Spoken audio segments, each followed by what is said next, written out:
Hello, everybody. It's Ryan from Pie Records, and I'm here with Slim from Slim and the Gems. How are you? I'm great, man. How are you? Good, good. I got to listen to some of your music, and I was really impressed with the high energy and the tempo, which is kind of fast, which I like. Thank you. Thank you. Yeah. Uh, just about everything is 140 beats a minute or above. Yeah, it's really really good. Um, so tell me a little bit about Thank you. how you started the band and how you got into rockabilly. Um, well, I got, I'm gonna tell my age a little bit. I got into rockabilly way back when the Stray Cats were new, in the early to mid 80s. And then at the time I was playing bass and of course, being a teenager, I couldn't afford an upright bass. So I kind of fell out of the rockabilly and fell into more 80s hair rock, which was a thing back then. And I kind of forgot about rockabilly for a while. And I kind of got back into it, started taking a few guitar lessons on YouTube just so I could be a better guitar player, and I went into the music store and there was a President's Day sale and they had a Gretsch in there, that I wanted, orange Gretsch like Brian Setzer. So I'm like, I got to have this thing. And I started watching modern rockabilly videos on, on YouTube. And I saw some of the groups and in particular, the Psycho DeVille's and Hot Rod Walt. And just to kind of make it a little more brief, long story short, Hot Rod Walt from the Psycho DeVille's lives 3 miles down the road from me, and I had no idea. Oh wow. So yeah, so I got his number off of his website and called him up and got him to pinstripe the Gretsch for me, and went to a few of his shows and that kind of thing. And my drummer, Zen Ford, and I, we've been playing together since the 80s. And I kind of got him interested in the rockabilly, and we were looking for guitar players, and I went for a year and couldn't find anybody to do what we wanted to do. And I went and I sat in on the song with the Psycho DeVille's at a show they were putting on one night. And Walt tells me, you might want to move over to guitar. I know a bass player. And he gave me Rob Russo, our current bass player. He gave me his phone number and I called him up and we just, started rolling from there. Kind of a growing thing, for all of us. Excellent. Excellent. So you have an album out from 2019, which is fantastic. Tell me Yeah. about what you're doing Thank right you. now. Well, of course, all gigs pretty much stopped during the pandemic.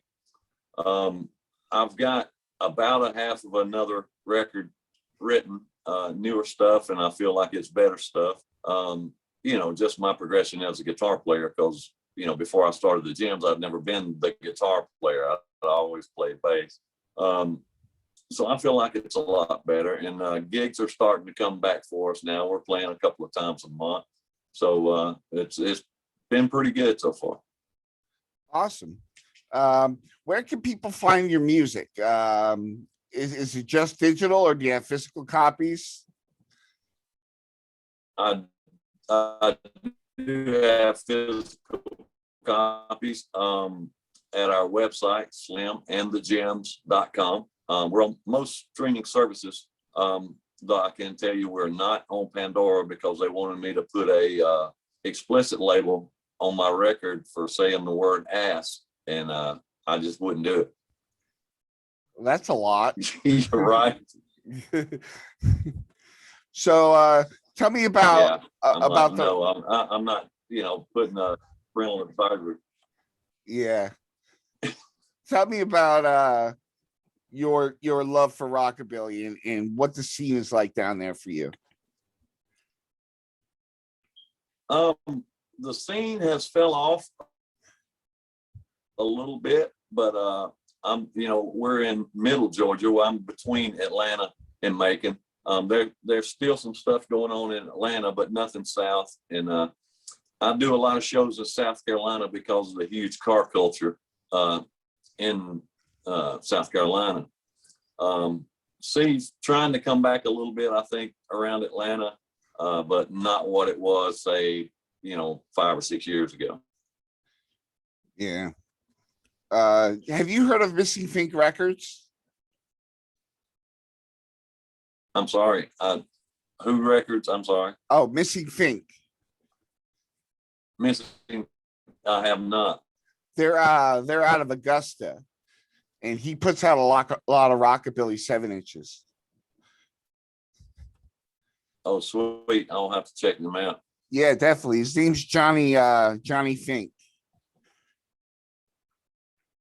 Okay. I'm gonna Yeah, write that down. he loves to hear new bands, and he does a lot of surf too. Right. But a lot of rockabilly. They kind of fall in the same. Yeah. So tell me a little bit about who your guitar influences are.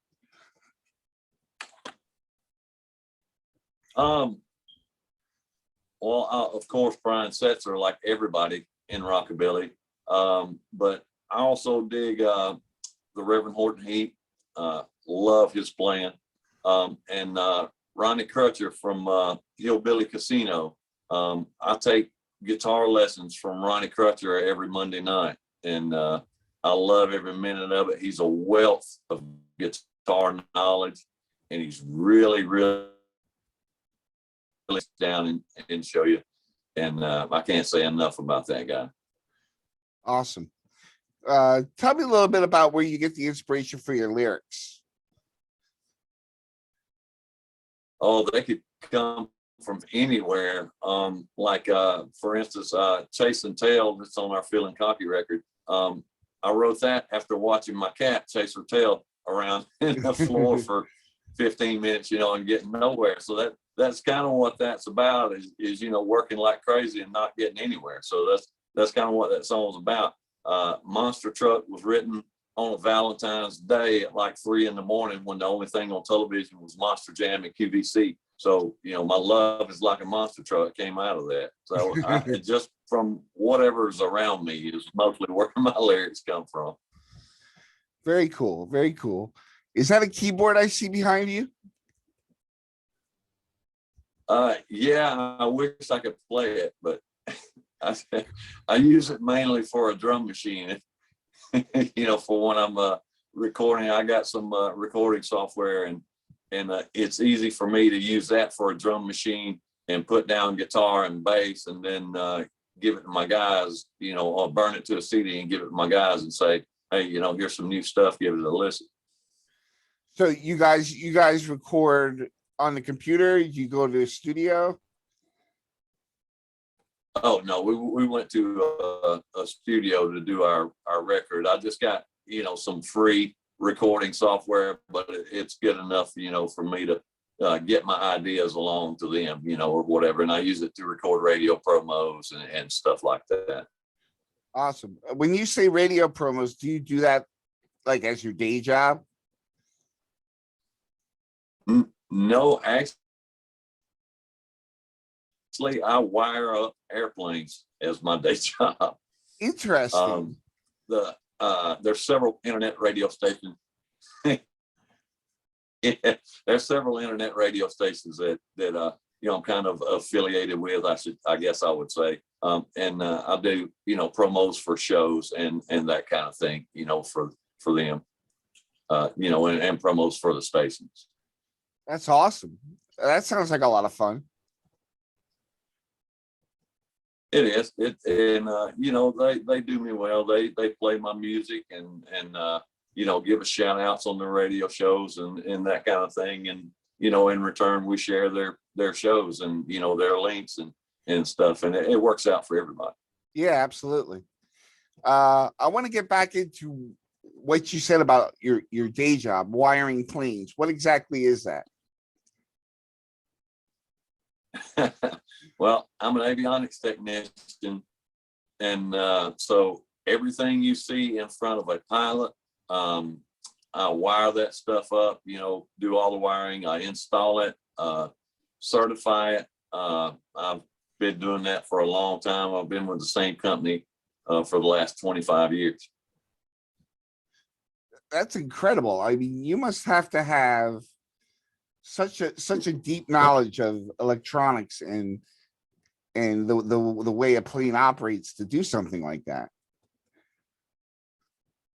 Well, not so much, for the wiring. The guys that design that stuff, they're the smart guys. I'm just a guy that can follow a blueprint and troubleshoot stuff when you got something wrong. It still sounds pretty cool though. It is a pretty cool job. I'm very fortunate to be able to do that and still have time to, do my music. And like I said, I've been with them for a long time, so they're lenient about, and I have a lot of, vacation time, but they're lenient about giving me a day or half a day here and there, to go play a Friday show or something. Yeah. Yeah. So what kind of bands do you typically play with, since you said the rockabilly scene has kind of fell off a little bit? What kind of bands do you generally are on the bill with? Well, we've played with all kinds of different bands. But I have the Jams have a 3-hour show, so we will play gigs alone. Wow. And but we've played with some punk bands. We've played with heavy metal bands, and of course other rockabilly bands. The scene in Atlanta, like I say, is really kind of weird. So we do what we can. We even done a Ramones tribute with like 13 other bands, where everybody got up and played 2 Ramones songs. They're about 1.5 minutes, 2 minutes each, and had a total blast. Oh, that sounds awesome. I love a mixed bill personally, especially when your rockabilly touches on other genres. You give the high energy of punk and the guitar technicality of rockabilly. So it seems like it would fit right in. Yeah, it does. It absolutely does. We played a show in Athens, Georgia, last week, and we were the only rockabilly band with I think there were 7 or 8 Southern rock bands. They were all playing Les Pauls and Marshalls, and the Southern rock style music. I felt out of place with my big old Gretsch. But it went over well. Oh yeah. We had a blast. The people had a blast that were there, and they came up and spoke to us and gave us pats on the back and bought merchandise and the whole nine. When we got done, they really enjoyed it. A lot of them had never witnessed rockabilly before, so that's always good too, when you can turn somebody onto it that's never heard it and didn't know what it was. How does that make you feel when somebody comes up to you and says, "Man, I've never heard anything like this before," and you guys are totally like turned me on to something new? Oh, I love it. I always love it, because that's like a rabbit hole. You can, like, you get on YouTube and go down a rabbit hole and discover all this kind of stuff. It's the same thing. I get that feeling. It makes me feel really good that, 1, that they enjoyed the show, and 2, that I've showed them something new that's going to open up a whole world of music to them.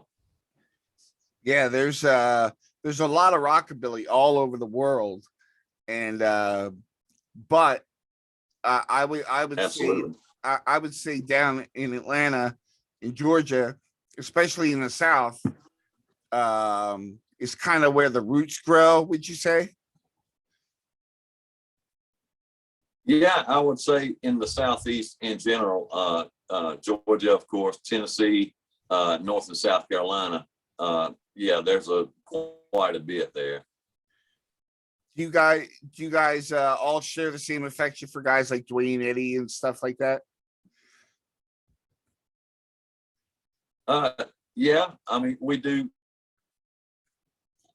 to an extent. We're more of a, we call it hot rod rockabilly or neo rockabilly. A lot of people call it. It's a little more souped up than that, but I really love Gene Vincent and Carl Perkins. I'm a huge Carl Perkins fan.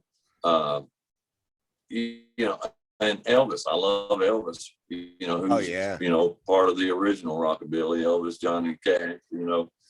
So, but yeah, I mean, we do some of that type stuff. We do covers as well as originals. In our long shows, and we do Elvis, Johnny Cash, Buddy Holly.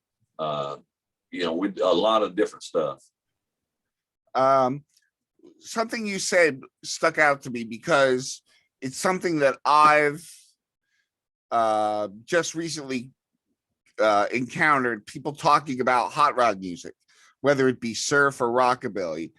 Tell me a little bit about that subculture and how your music ties in with that. Well, it's kind of a almost like a car culture. We play a lot of car shows and motorcycle shows and that type thing, and that music usually goes with those type events. A lot of my songs are about cars and pinup girls, just because that's my kind of world, where I spend my time outside of work. And also the songs are kind of souped up a little bit. They're not traditional rockabilly. So that's amazing. You guys must see some really, really crazy looking cars. Yeah, we see some really, really, really nice cars. Guys are insane, the amount of work and the amount of money they put in those things. They generally, we have car shows up here once a year for Father's Day, and a lot of those guys put the cars back together themselves. Yeah, most all these guys do at the car shows we go to. They do. They're really proud that they've done all the work on their cars. Yeah. And I give them kudos because that's a lot of stuff. What's your favorite thing about playing at the car shows? Is it the response from just the general people that come there, or do the guys that are holding the event, are they like super stoked on your music and that's why they invite you? Yeah, well, it's a little both. And what's cool to me, and it's a little bit strange, a lot of times when you're playing car shows, people will walk by and they'll stop at the band for a song, maybe two songs, and they'll move on. But then when you get done, they're all coming up to you, telling you how much they enjoyed it and stuff. And I'm like, I didn't even see you, were you hid behind a tree? What happened? But, and then, we get to go around, and talk with the guys and girls and they like to have their picture made with us, and it looks good for us to have our pictures made with these cool cars. And they're all super, super nice people. I've never met anybody at one of those things that wasn't a great person. And one of the cool things about being a music act at a place like that is people kind of catch you on the periphery and they can hear you. Exactly. They might take a glance, but they hear you and you're present in the whole thing the whole time. So that's exactly right. Yeah, that must be a good feeling knowing that people are paying attention, even though you might not see them standing in front of you. Well, yeah, it's good when you finish the song and you hear some applause from way over yonder somewhere. You realize, okay, they are listening to us, even though they're not standing right in front of us. Like a club. It's like in the club. I like to be able to reach out and high five somebody because they're standing right at the front of the stage. Yeah. I love that. But it's a good feeling. So, all right. Once again, before we sign off, I want to give you a chance to tell people where they can find your music. And then we'll get into some of the questions. Okay. All right. Well, once again, before we sign off, I want to give you a chance to tell people where they can find your music. And then we'll get into some of the questions. and give you a chance to talk about anything Okay. that's going on that I may not have covered. All right. Well, you can find all of our music and merch at slimandthejams.com. We're on YouTube. All you got to do is search Slim and the Gems, and several videos. Our whole album will come up. Apple Music, Spotify. We're on just about all the streaming services. We've got a lot of events coming up, and 2 years ago, before the pandemic hit, we went to New Mexico and played a Rockin' Route 66 Rockabilly Festival right out there on Route 66 in Tucumcari, New Mexico. And we just saw where it got picked up for 2022. So we may be headed back out there next year. So that's a big thing. And I hope that there's been rumors, but we haven't had the talk yet, to confirm that we're going, but we would love to go back. That sounds exciting. Yeah, it's a lot of fun. When you got a lot of fun. When you guys go play that show, do you take the trip out 66? Yeah, as much as you can. We came back down I-40, but out some parts of 66, they don't maintenance anymore. So you may go, say, 30, 40 miles, and then they veer you off on the I-40, which parallels 66. And you may have to go down 40, 50, 60 miles before it'll let you get back on 66 again. So there's certain sections of it that you can drive on, which is a shame, but it is what it is. But yeah, it's a lot of fun, a lot of nostalgia, must see stuff on right there on 66. So yeah. What are some of the most interesting things you saw on your trip out on 66? Oh, wow. Roy's is out there. Everybody sees the signs, for Roy's, or, the giant cowboy out there, and giant pop bottles at the soda shop. That's cool stuff. And then, there's a lot of old hotels and, storefronts that are abandoned that kind of look cool, but it's kind of sad at the same time. The super giant steaks there in Texas, where you can go eat this super giant steak and get it for free. But, that thing would probably feed 6 people. Rob, our bass player, wanted to drop by and do that, but we didn't have a chance this time. So maybe next time. Cadillac Ranch is right out there in Amarillo. So we did go to the Cadillac Ranch and take a bunch of pictures. The town itself of Tucumcari is the exact center of Route 66.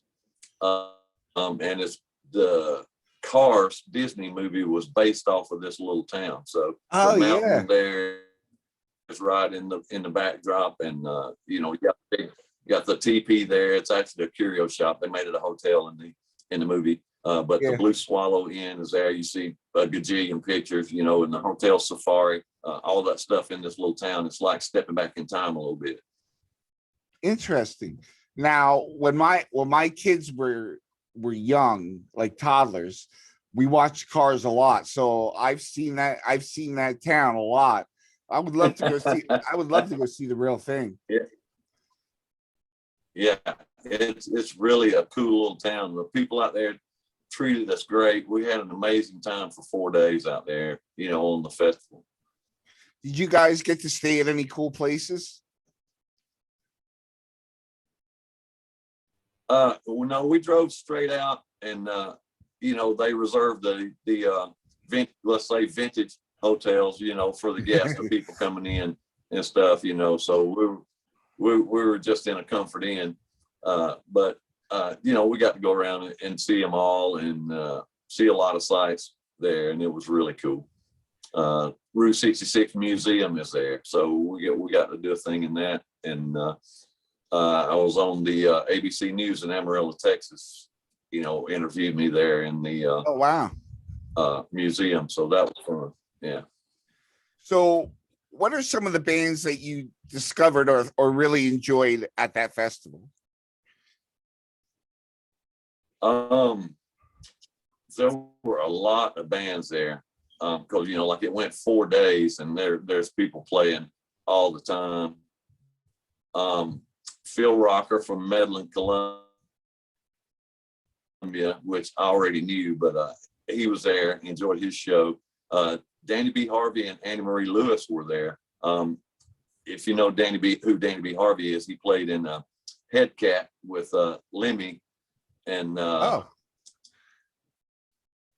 Oh, Slim Jim Phantom from the Stray Cats. They had a band called Headcats. And Anne Marie Lewis is Jerry Lee Lewis's niece. And wow. so I met those guys. Hellfire Revival was out there out of Nashville.